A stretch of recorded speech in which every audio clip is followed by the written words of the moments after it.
Meditações para o Advento e para o Natal. Santo Tomás de Aquino. 1º de dezembro. A necessidade da encarnação para oferecer satisfação suficiente pelo pecado. 1. De duas maneiras pode-se dizer suficiente uma satisfação.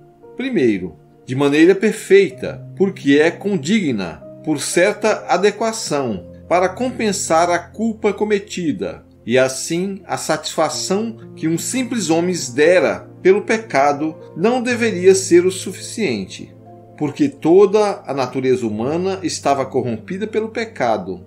Nem o bem de uma pessoa, e mesmo de muitas, podia compensar com equivalência o dano de toda a natureza. Ademais, o pecado cometido contra Deus é de certo modo infinito, por conta da infinita majestade de Deus, que foi ofendido, pois a ofensa é tanto mais grave quanto maior é a dignidade do ofendido.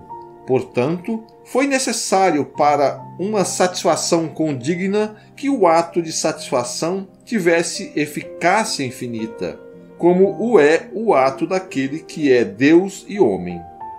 Segundo, da satisfação do homem pode ser suficiente de maneira imperfeita, isto é, segundo a aceitação daquele que se contente com ela, ainda que não seja condigna, e desse modo a satisfação de um simples homem é suficiente. E posto que o imperfeito suponha algo perfeito que o sustente, daí resulta que toda satisfação dada por um simples homem recebe sua eficácia dada satisfação de Cristo.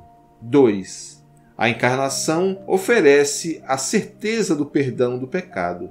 Assim como o homem se dispõe à bem-aventurança pelas virtudes, do mesmo modo se afasta dela pelos pecados.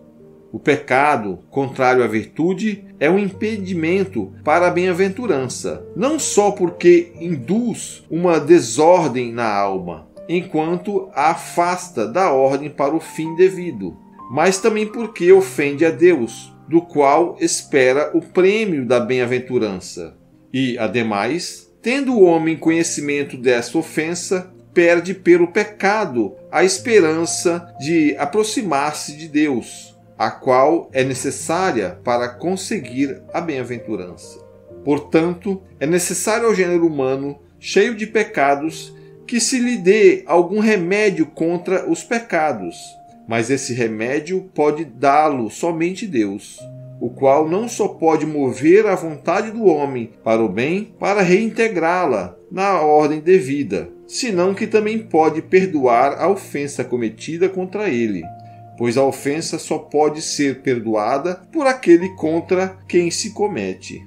Ademais, para o homem livrar-se de uma ofensa passada, é necessário que esteja certo da remissão da ofensa pelo mesmo Deus.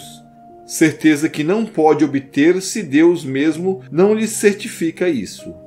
Portanto, foi conveniente e útil ao gênero humano, para conseguir a bem-aventurança, que Deus se fizesse homem, para que, desse modo, conseguisse de Deus o perdão dos pecados e tivesse certeza desse perdão pelo homem Deus.